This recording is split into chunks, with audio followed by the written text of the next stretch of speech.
Dear friends, hi, it's Irina Suvorova, public speaking trainer with you, and today we have a special event. We have an English interview because I have a wonderful guest with me, Elchin Ibrahimov. Hi, Elchin. Hi.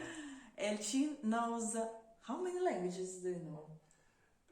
Well, let's say 5 languages I'm actually using daily, and a couple of just beginner level. But I'd like to improve them as well. So it's Russian, English, Danish? Yes, Azerbaijani, Turkish. So these 5 languages I'm using daily, and there's a bit Romanian. Also trying a bit Arabic, so yeah. That's impressive. That's impressive, Elchin. And as it's more convenient for Elchin, it's more comfortable to speak English today, we will have this interview in English and I will try to make subtitles right here. So let's begin with my standard question, Elchin. How long did you live in Denmark? 13 years. Looks like many years, but actually not a lot. You relocated as a student, is it right? Yes, correct. So I was living in Baku, and I was in the middle of my engineering education. But it wasn't as I expected. It was much lower level. And I was thinking that, okay, what should I do? Either I will continue 2-3 years and the level isn't as I wanted and it will be waste of time for me, or I can start from the beginning. And then I made a big decision. I decided to go abroad because there wasn't another relevant education in Azerbaijan, and started to send application all over Europe, and of course I decided that it's Europe because it's much closer with the distance. I didn't want somewhere to USA or Australia. It's a long distance, and I was lucky that got a positive reply from many universities in Italy, in Germany, in England, some quite top universities. And in between there was also option of Denmark. I of course applied, and I got also positive reply, and I also got a scholarship. It was a special scholarship from the Minister of Education, where they would cover both my tuition fee and also they will give me a scholarship. And it was of course some huge amount, because as a non-European we have to pay to study in Europe, around 10,000 euro a year. And they would also give me a scholarship around 600-700 euro. And it was without any, let's say, any conditions. So any obligations? Yeah, any obligations. You just come study, and when you finish, you can do whatever you want. I also had an option, sponsorship from Azerbaijan government, but there was an obligation, a precondition to come back when I finish my education and live and work in Azerbaijan at least 3 to 5 years. Logically, I decided to choose the Danish option without any preconditions, and that's the way I got hooked up in Denmark. Oh, that's impressive, wonderful story. So, Elchin, was it hard to meet all the requirements for coming to the university? Well, it was actually. There was I didn't know how to do it. Of course, I contacted many people. I tried to investigate what's the procedure, how to start the whole process. And the first step was, of course, TOEFL or IELTS, English examination. and as a first step, I started to prepare to the exam. And of course, I had to know how to apply. I contacted my network, people I know studying abroad. I got to know what to do. And of course, motivation. When you have the goal, you have to go for it. Of course, to climb the mountain, it takes time, and especially if you are not trained. So it took some time and hard efforts. I think from the day I decided I want to go study abroad, it took me 1 year. I actually was abroad. But this 1 year is hard time, but of course very positive that at the end it was a success. And were you still studying in Baku University, or you just were learning English?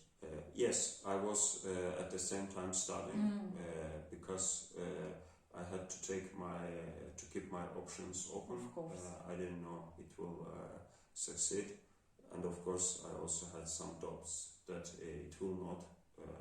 So it was necessary to keep all options open. Yeah, of course, that's important.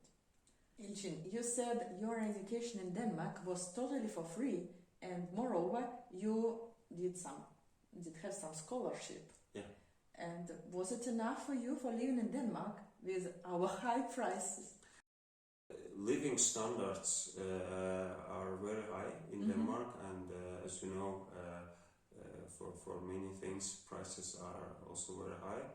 But it was enough. It was actually more than enough, and it's related to background.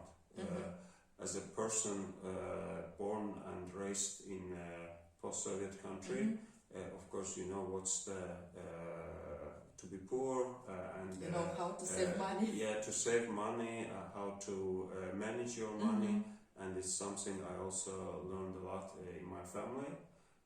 And of course, I came here. I had this scholarship, which, if you ask a normal Danish student, it's not enough. So most of my colleagues at the university, they were working beside the studies. But for me, it was more than enough. I was actually saving money, and in this 3.5 years I studied in Denmark, I actually traveled quite a lot. Quite a lot. I can say that I traveled most of the Europe, and of course you have to know the ways how to do it. There are a lot of low-cost airlines in Denmark, and in some cases you can buy a ticket for a couple of euro, for 4 or 5 euro to Italy, to Spain, and you have car sharing websites. You can drive with other people for sometimes free, sometimes for quite low price. And you also have some programs where you gather with some students and make different projects in different countries as part of EU finance projects. And of course I made use of all the options I had.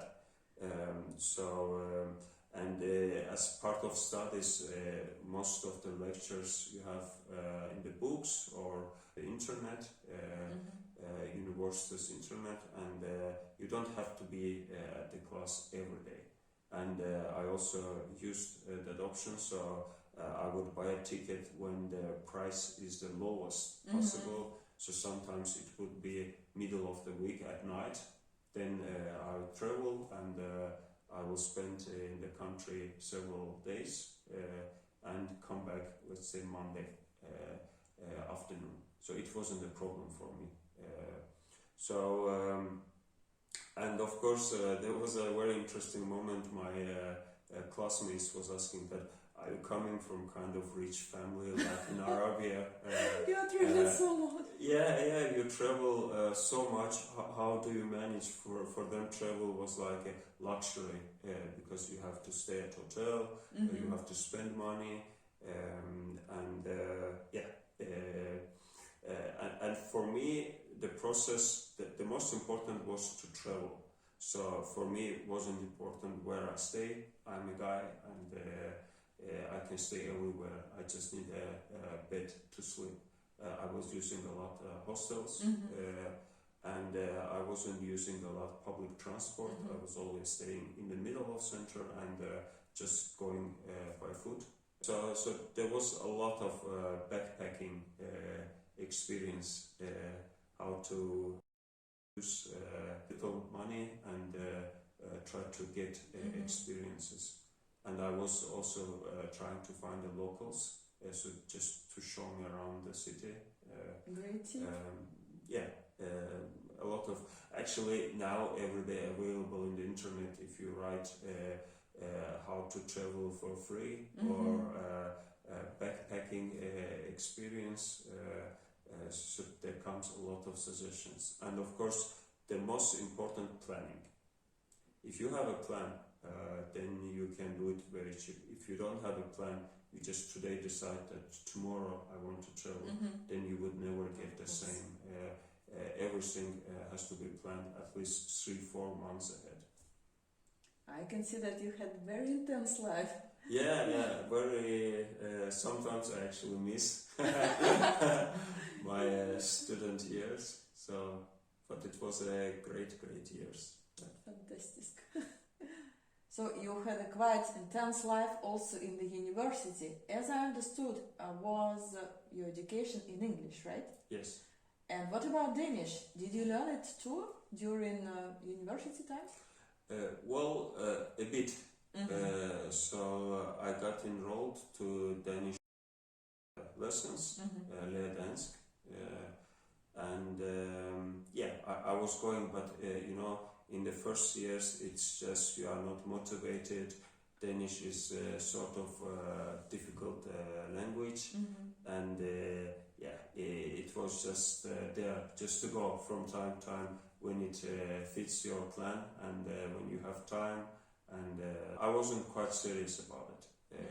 I got serious about Danish more at the end of my education, where I started internship, and I was feeling that there is a necessity to learn Danish, because if I have to work here, if I have to get my work done, then I need to use Danish. So when you started to learn Danish, was it intense 3 times a week, for example? I think it was 2 times a week in the evenings. It was some distance to try the bike, around 3-4 kilometers in the evenings.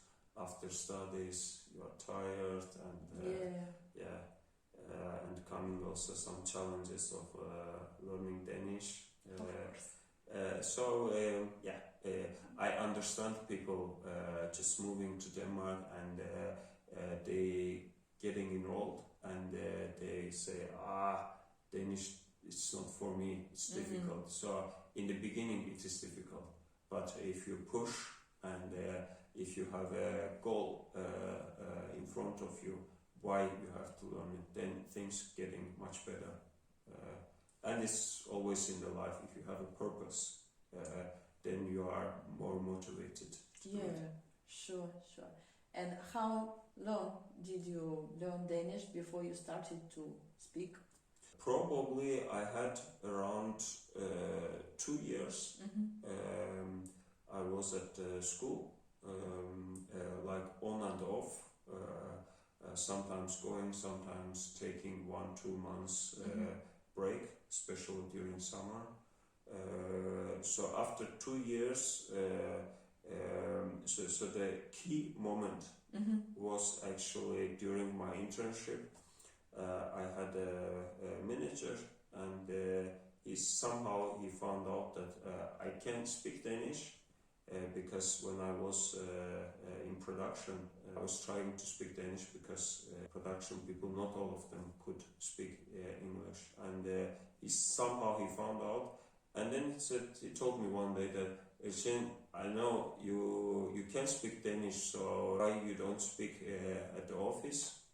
And I said that, well, because here everyone understands English, and it's most convenient for me, and said that, you know what, we'll actually switch. From tomorrow I will talk only Danish to you.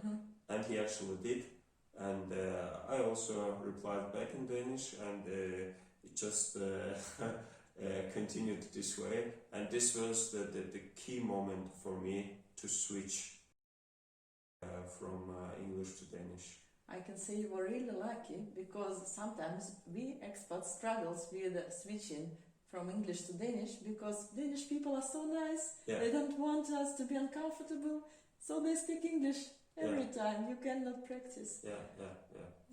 And maybe here it's a bit relevant to give some tips for expats, or maybe for people who has been living in Denmark many years, but they don't started like seriously doing Danish.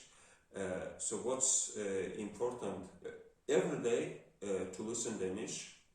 So there are a lot of websites, or just a news website, DRDK. Here you have a lot of articles, and they also have the button where you click and you can hear the article in Danish. So to see the text and also to hear, this is very important. And what I would definitely recommend for lazy people is to listen Danish news. So every day we have in Denmark TV Avisen. It's the news of the day. Almost half an hour, maybe sometimes 20 minutes. And just listen. You don't have to understand it, but it's opening some possibilities in your brain to catch the rhythm of the language, to get to know the words. And of course, when you hear the same word every day several times, you are getting curious. What is it? And then you start also to get to know some new words every day. And I can promise that if you don't do anything else and you just listen news every day, half an hour, after a month you will feel quite different about Danish language. After months you will feel that you are actually catching some words, you are understanding some short sentences. After half to 1 year, if parallel you are also going to the school, you will feel a huge difference in your understanding of Danish language. That's nice tip. Thanks, Elchin, for that. And I can add to this list Danish podcast, Dansken Ørnene. I also will put link here, so use it. What was your first working place after you graduated from the university in Denmark? Well, as part of my studies, I had an internship at the same company, a company called Ribe Jan Industry. In Ribe? Yeah, in Ribe. It's a producer of heating radiators.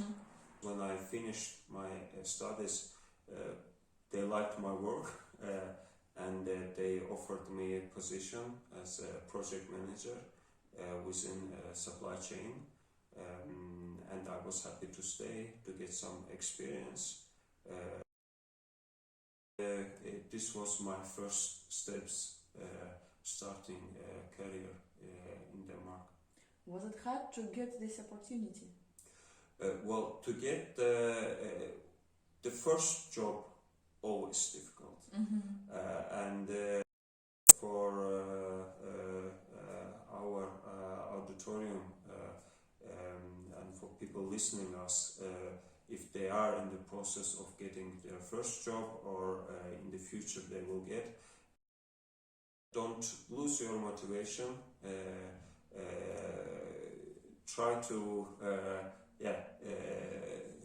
to keep up because it is difficult. I mean, for me, I maybe sent around 30-40 applications, no success. I was in quite few interviews, no success. And at the end, I had almost a couple of days just to start my internship. I went to our internship coordinator at the university, told him that, I can't anymore. I mean, what should I do? Will I fail? And he said that, no, don't worry, I will help you. And then he just took the phone, he called this company, he knew someone, he knew the manager at the company, and he told him that, I have a very nice student and he's smart, and you have to take him, his missing internship place. And he said that, okay, just send him to meet me, to interview. And of course it went okay, but he told me at the end that, just half and 1 hour we have spent together, it tells me a bit, but I don't know who you are, how good you are working. But I'm taking you just because I know this coordinator from university. I believe him, and he's saying that you are good, so I take you. And of course, this was the for him right decision, because I also worked hard, and this is the result is that they actually offered me a position at the end. But it is difficult, and sometimes in my case I was lucky to have a network.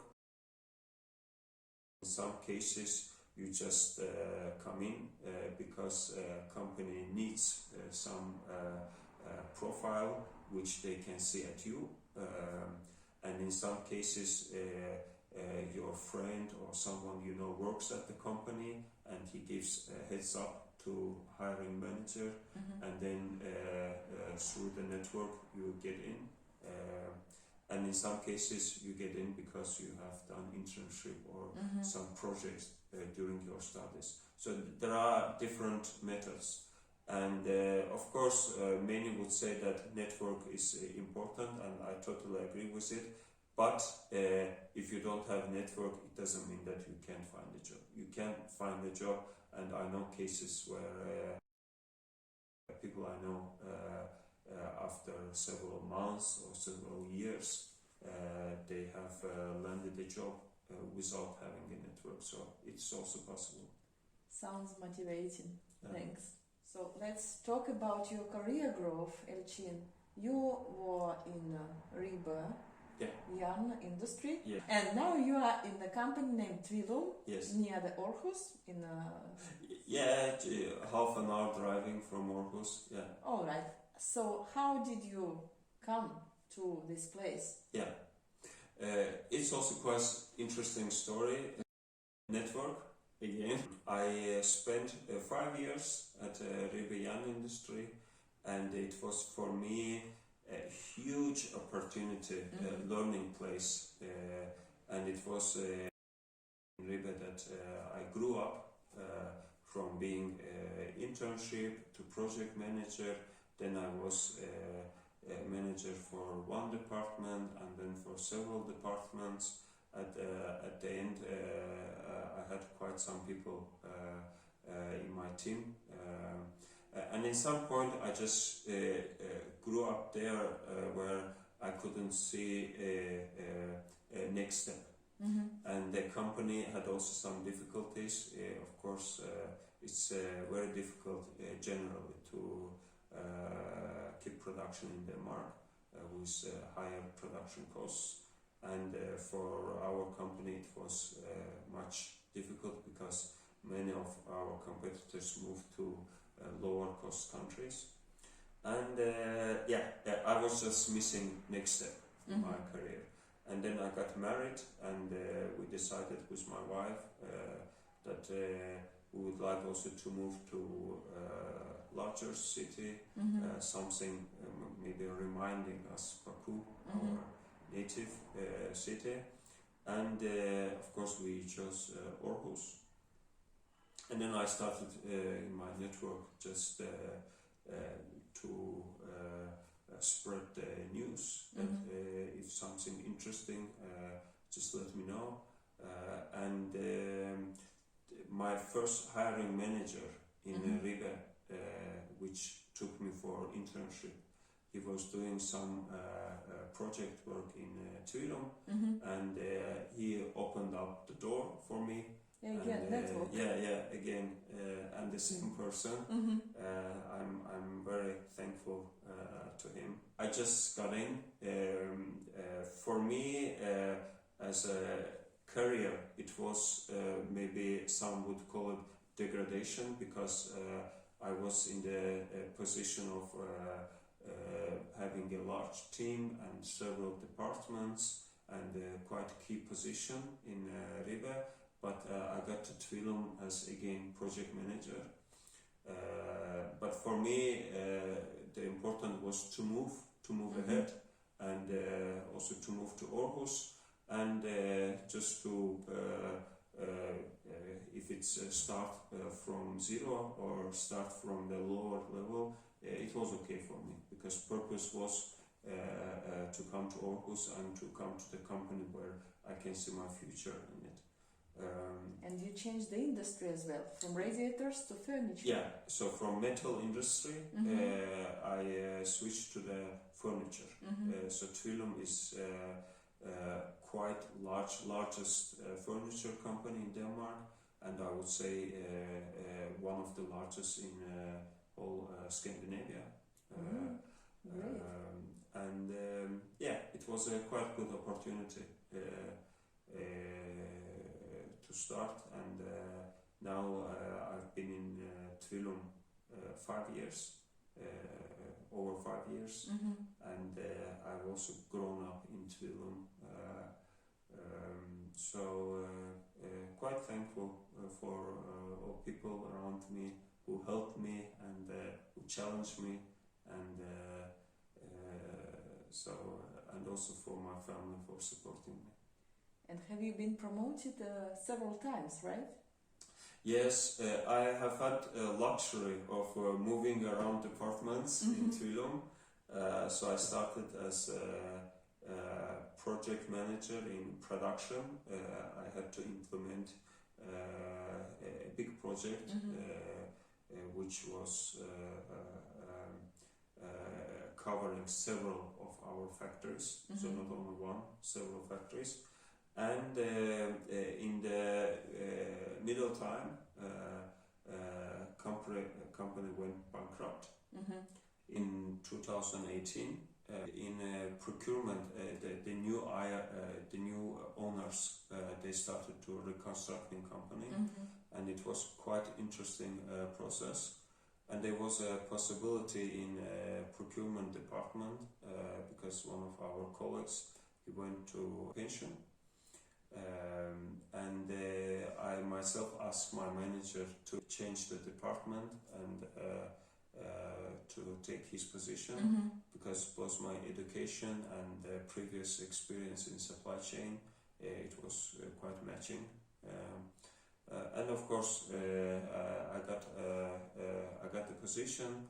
I worked in procurement a couple of years. And last year, our C-level manager, he offered me a new challenge to lead one of our factories in Kelevo, and that was the next step for me. So now you are chief of production, right? Yeah, so my position right now is plant manager in Kelevo factory. We have 5 factories all in all, and it's one of them, and we are around 120 employees there. Yeah, it's quite nice experience. Now I've been in Kelevo over 1 year. I love it. It's also quite different type of job from my previous ones, because previously I was working with not so huge team. I had more 15-20 people. Here is quite big factory. Of course, we have middle level team leaders, which is in the daily. They are the leading different teams. But it's nice to work with factory in that size. I love it. Every day getting up and going to work is a nice experience. sounds as a very high position for me. This is for me a dream job, Mm-hmm. and of course I enjoy it. And we have quite ambitious goals, both in the factory level as concern level, and we are working towards it. And of course, it's nowadays it's quite difficult times because prices are high and demand is quite slow, and in some markets demand is falling. And right now it also takes a different type of leadership to lead the factory. Well, I wouldn't say I have challenges because of multinationalities, and right now the biggest challenge is market, because its economy isn't strong, and of course it's much easier to lead in the times when you grow, you have orders, and you're just producing. But current time requires a different type of leadership, because everything is uncertain, and there was a lot of crisis in the last couple of years, starting with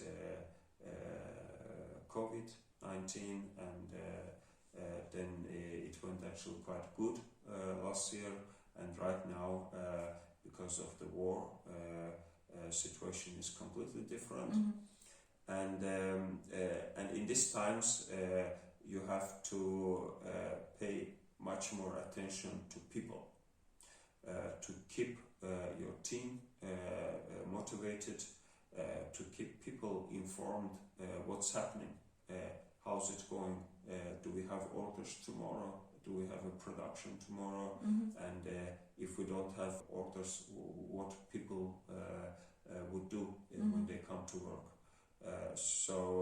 And of course it's also very important to keep future in the focus, saying that we have to survive current time, but I do believe the future of our company. We're a strong company, we have very competent people, and we have quite strong position in the market.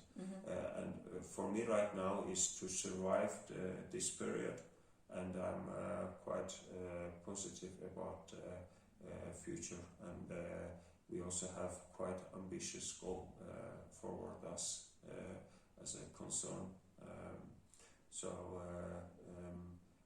Quite interesting times. Thank you.